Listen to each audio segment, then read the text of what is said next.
שלום לכולם, היום יום ד' ד10 ימי תשובה, מידת החסד. בכל יום מ10 ימי תשובה ראוי לו לאדם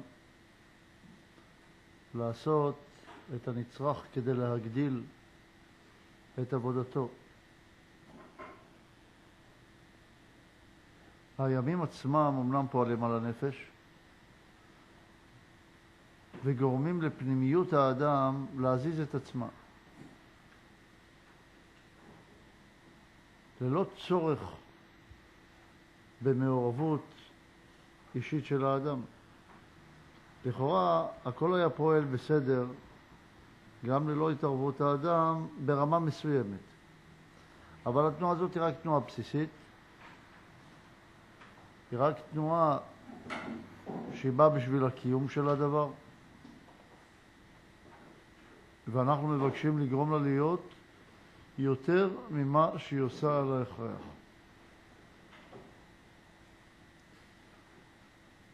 אנחנו נמצאים במצב עוד יותר גרוע.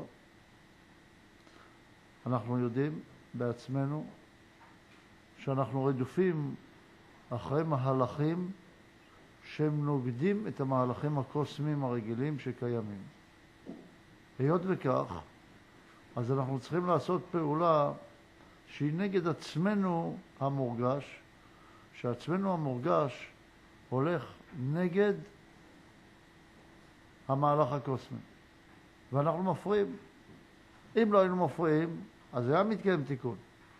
אבל לא רק שאנחנו צריכים מצד עצמנו לרצות למקסם את התהליך, אנחנו גם מפריעים לו באופן מודע, ושואפים לדברים שהם נוגדים את המהלכים הקוסמיים. לכן אנחנו חייבים לפעול עם מודעות את התהליכים יותר גבוהה, עם יותר כוונה, כדי לפחות לא להפריע, וכל שכן אם אפשר, גם למקסם אותם ולהאיץ את ביאת המשיח הפרטית של כל אחד ובניית התהליך של כל אחד, בבחינת זכו אחישנה. היום אנחנו צריכים להיות בבחינת הוויתור הגדול על עצמנו. ביטול האגו. מידת האמונה הגדולה והרצון הבלתי מתפשר לפעול את צד ההתנדבות שבלתי מתחשבת בעצמנו כלל וכלל. ההרגשה צריכה להיות שחרור מוחלט מהאגו העצמי שלנו מצד הפעולות ומצד התוצאות.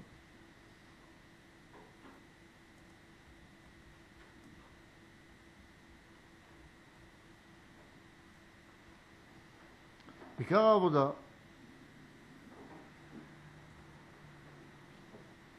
שצריכה לעשות היא על ידי הדמיון בימים האלה,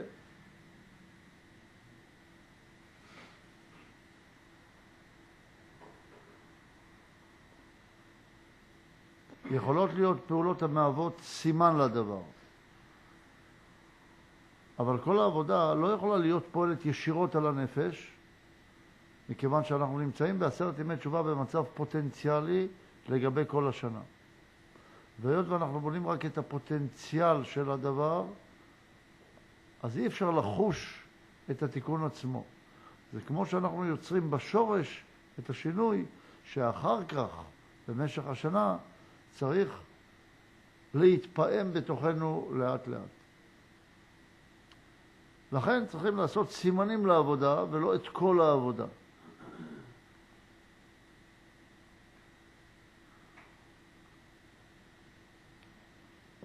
כדי להיות יותר מעשיים, אז כל אדם שלקח משימה כלשהי, נאמר ללמוד יותר השנה, או לחנך את ילדיו, הוא צריך לראות את עצמו משוחרר לגמרי מלהשיג את מה שהוא רוצה להשיג בשביל עצמו. הוא לא יכול להיות העניין של אותה השגה. צריך לראות את עצמו כמו צל הפועל את הדבר, כמו אוויר, כמו רוח, שהפעולות עוברות דרכו ומתמזגות ברצון הכללי של העולם ללא מגע אישי. הוא צריך לדמיין את עצמו משיג תוצאות שהכלל נהנה מהם, והישות שלו כלל לא יכולה להכיל כלום. למשל, הוא לומד, אבל הידע כמו נשפך לכלל. באופן יותר מוחשי אפשר לומר, הוא מרוויח המון כסף, אבל ללא שימוש שלו, אלא רק לשימוש של הכלל. הוא מחנך את ילדיו, אבל אחרים זוכים לתהילה. הוא לומד המון, אבל חברו מבין את הלימוד בזכות הלימוד שלו. ואת התהילה לכך מקבל מישהו אחר ולא. וחייב להרגיש נוח מאוד עם המצב הזה, לא בתסכול. נוח מאוד עם זה שאני משוחרר לגמרי מהצורך לקבל את תוצאת הפעולה. להיות לא רדופים אחרי התהילה העצמית, או התוצאה העצמית של הפעולות, של השגת המטרות אליהם הגענו.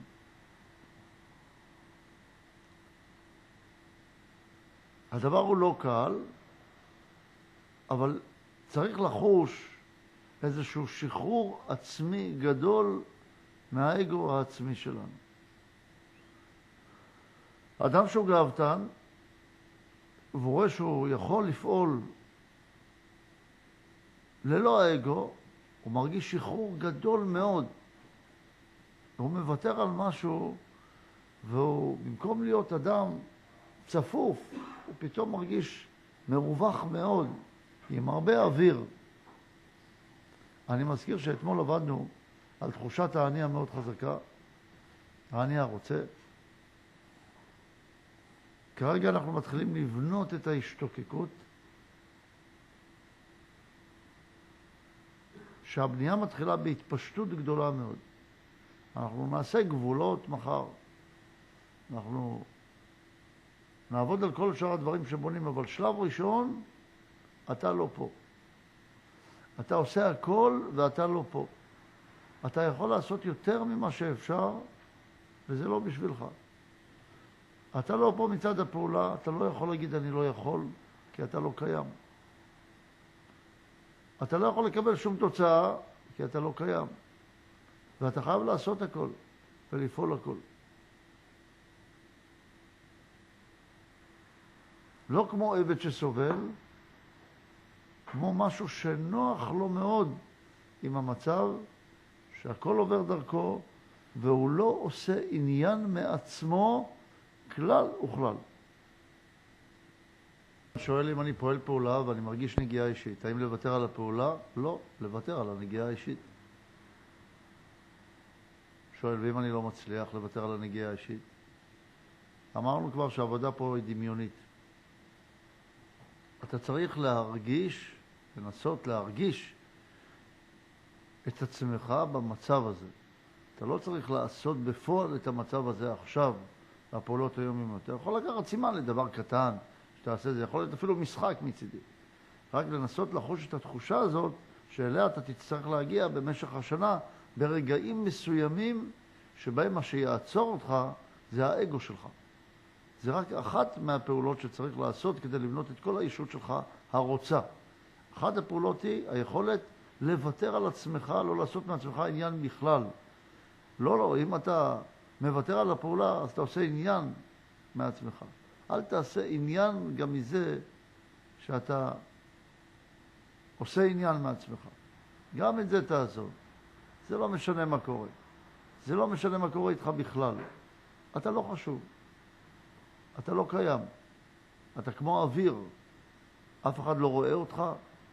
אתה רואה ואינך נראה. וגם אל תעשה עניין גדול מזה שאתה רואה. כי כל מה שאתה רואה זה לא בשבילך.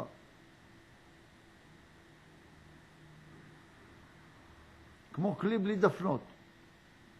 אין שום דבר שמחזיק, יכול להחזיק משהו אצלך.